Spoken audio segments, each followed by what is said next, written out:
So today we are going to discuss about neurotuberculosis, and our talk will mainly focus on tubercular meningitis today. So you know very well that it is caused by Mycobacterium tuberculosis, which is an acid-fast bacillus, and it primarily affects young children. Co-infection with HIV and emergence of drug resistance has actually complicated the picture and needs expertise in the management. Now, how children differ from adults is that children are having more chances of non-cavitatory lesion. It is a possibacillary type of disease in children. More extrapulmonary cases are there, and higher incidence of tubercular meningitis and miliary dissemination are there. Now, if we look at the disease burden, then CNS TB constitutes 1% of total TB and 5 to 10% of all extrapulmonary TB cases. Various risk factors for tuberculosis of CNS are if child is malnourished, if child has a recent infection with pertussis or measles, or child is co-infected with HIV, if the child is on immunosuppressive therapy, or there is high disease prevalence in the community, then the child is more prone to develop CNS tuberculosis. Now, if we look at the pathogenesis, I would like to show you this diagram, which shows that the aerosol droplets which are containing bacilli, when they are inhaled by the child, what happens, either the bronchial tube clears it with the ciliary action, or if not, then it is deposited in the alveoli, where it is engulfed by macrophages which are present there. These macrophages then take it to the lymph nodes, near draining lymph nodes, where there is formation of the granuloma, and foreign body cells and many lymphocytes and giant cells are formed, and then when it ruptures, actually it reaches in the blood, and where the bacilli then disseminate to various places, and one such place is CNS, where actually it forms a rich focus which may rupture immediately when the child develops disease, and it may remain dormant for many years or few weeks. So if the rich focus ruptures into subarachnoid space or ventricle, then it causes meningitis. If sizable inoculation or inadequate CMI is there, then there are chances of formation of tuberculoma or tubercular brain abscess. A very important gene which is responsible for, or which is helpful for this bacilli for invasion of brain endothelium, is PKND, and this may help you in your MCQ questions. Now, if we look at the classification of the TB, it may be intracranial tuberculosis when it is confined to the intracranial cavity, or spinal tuberculosis when the disease is confined to uh, spine, that is vertebral column or the spinal cord within it. So intracranial forms of tuberculosis are tubercular meningitis, serous tubercular meningitis, tuberculous encephalopathy, tuberculous vasculopathy, localized tubercular meningitis, CNS tuberculoma, which may be single or multiple, and tuberculous brain abscess.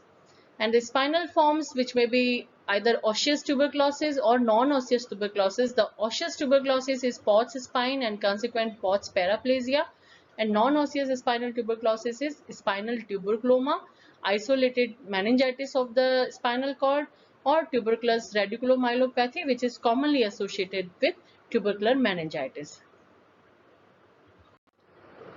Then coming to tubercular meningitis, it is mostly secondary to primary extracranial tuberculosis, which is generally pulmonary, and if it is diagnosed early, then clinical response to anti-tubercular treatment is excellent. Now, for the pathogenesis, I hope you remember this diagram which I have explained you earlier. So there are three phases actually. So first of all, what happens, there is hematogenous seeding of the meninges in the form of rich focus. Then it may remain dormant for few weeks to many decades, and this phase is called quiescent phase. And then when it ruptures, then there are manifestation of tuberculosis, that is that phase is clinical manifestation of neurotuberculosis. The vasculitis is most serious consequence that is involving the vessels at the base of the brain, and that thick gelatinous meningeal exudate which is present at the base of brain, that is encircling the basal cistern or there in the basal cistern, brain stem and cerebellum is actually the hallmark of tubercular meningitis. And you should remember, or you should keep in mind, that once the parenchyma is damaged because of the inflammation, all inflammation that is happening because of the infection with tuberculosis, then that damage is irreversible. Now if we correlate the various areas or various events that is happening because of the formation of exudate, then what clinical features occur because of that? So if meningeal exudate is there, then the child is having meningeal signs, cranial nerve involvement is there, and child may have hydrocephalus because of obstruction to CSF flow. Then brain parenchymal involvement causes clouding of consciousness, seizures and hypothalamic and brainstem signs. Arthritis and vascular obstruction leads to focal neurological deficits, and hypersensitivity response causes massive brain edema and increased intracranial tension. Now, how the child presents to us. So, if we look at the age, 6 months to 4 years is commonest age for childhood CNS tuberculosis. The disease is having subacute onset. There are 3 phases of tuberculosis, clinical history of the tuberculosis. First is the prodromal stage, second is the stage of meningitis, and the third is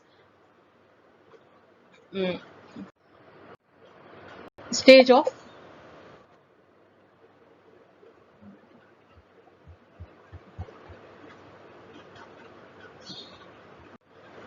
So in the prodromal stage, what happens that the features are non-specific. At that time, it is very difficult to diagnose tubercular meningitis. The child is having low-grade fever, which may be there mostly in the evening. Child is having loss of appetite. Child is having weight loss.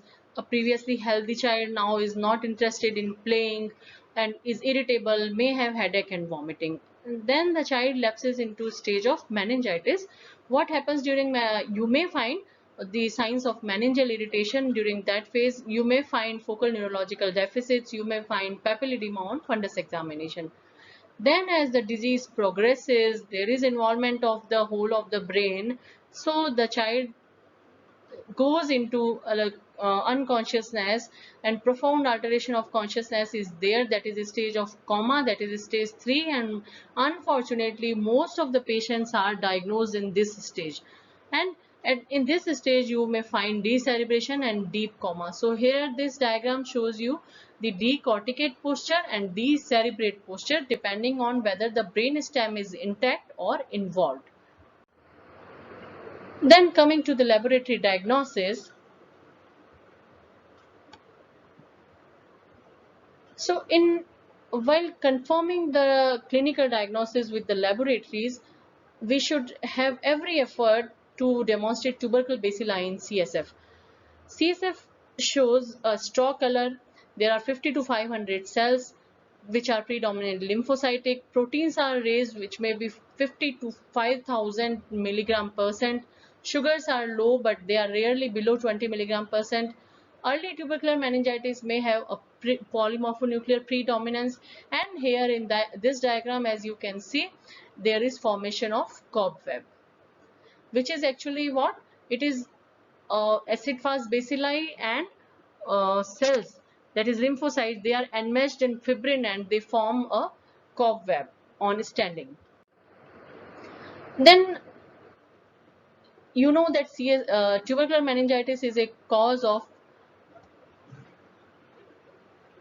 chronic meningitis. So you should always go for gram staining, Zn staining, India Inc. preparation for fungi, and antigen testing for Cryptococcus neoformis, so that you can rule out other causes of chronic meningitis which are having similar CSF picture. Then bacterial culture, immunocytochemical staining of CSF macrophages for tuberculosis, ADA levels in CSF, antigen antibody assay, and one very important CBNAT test, that is cartridge-based nucleic acid amplification test. That is a real-time PCR assay to detect Mycobacterium tuberculosis, and this helps us a lot. And we can perform CBNAT um, in the CSF fluid. We can go it for it in sputum or in gastric aspirate of child. Then is the expert Mycobacterium tuberculosis or rifampicin immunofluorescent assay, and this test tells us about, along with detection of Mycobacterium tuberculosis, it also tells you about whether rifampicin resistance is there or not. Then, because it is very difficult to find out the evidence of tuberculosis, tubercle bacilli in children, so we go for some other test to detect the presence of tuberculosis elsewhere in the body. So we go for chest x-ray, which may show a parenchymal focus, which may show you the miliary tuberculosis, miliary shadows. Mentox test you may go for. ELISpot and quantiferon gold is another test, and sputum and gastric lavage you may go for AFB, or you can go for CBNAT test. Then neuroimaging. Neuroimaging is very helpful for us in diagnosing tubercular meningitis, and MRI is always superior to CT scan, because CT scan may not show any changes in 30% of the cases in initial stages. And so what we find in MRI, so first let me clear some of the anatomy regarding this. So here I would like to tell you about some of the cisterns, which are actually CSF filled spaces in the subarachnoid area. So here you can see this is the brain stem, that this is midbrain, this is pons, and this below is medulla, and this is the pituitary gland. So this is the chiasmatic cistern in the suprasellar area. This is also called a suprasellar cistern. Then behind this, in front of the midbrain, is the pontine cistern, and along with this there are ambient cistern, crural cistern, and here you can see the temporal horn of the lateral ventricles. Okay, then in this diagram the cisterns are very much clear, that this is the chiasmatic cistern, which is connected to interpeduncular cistern, the pontine cistern in front of pons, and superior cistern and cerebellomedullary cistern. So in tubercular meningitis there are chances of getting the basal exudates collected here. Okay, and this diagram is showing you the subcortical structures which are commonly involved. This is the caudate nucleus and this is the putamen. Okay, so now coming to the MRI pictures of a child with tubercular meningitis. So here you can see this suprasellar recess.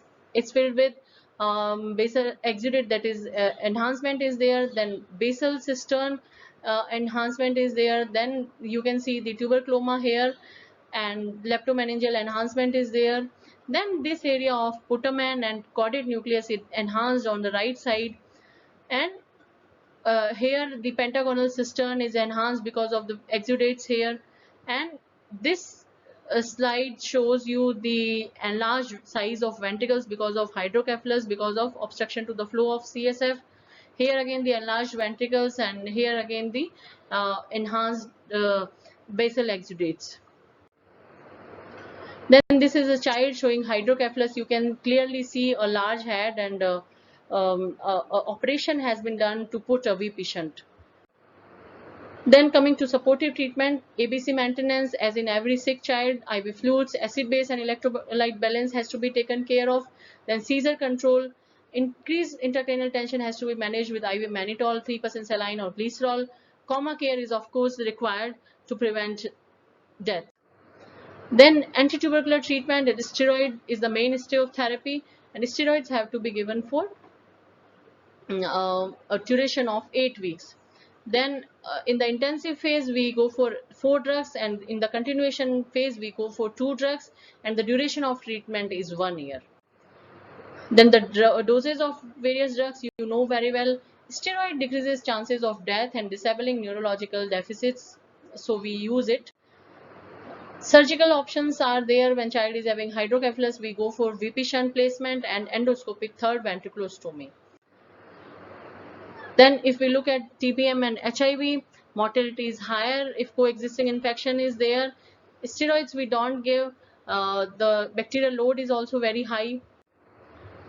We give a treatment duration of 1 year, HRZD for 2 months, and 3 drugs for the rest of the 7 months or 9 months. Then first we give 4 to 8 weeks of ATT, then we start antiretroviral therapy. Then outcome depends when the patient has been brought to us. If child is brought late, if child is young, if child is malnourished, if child is having hydrocephalus, focal neurological deficits, miliary disease, coexisting HIV infection, then prognosis is bad.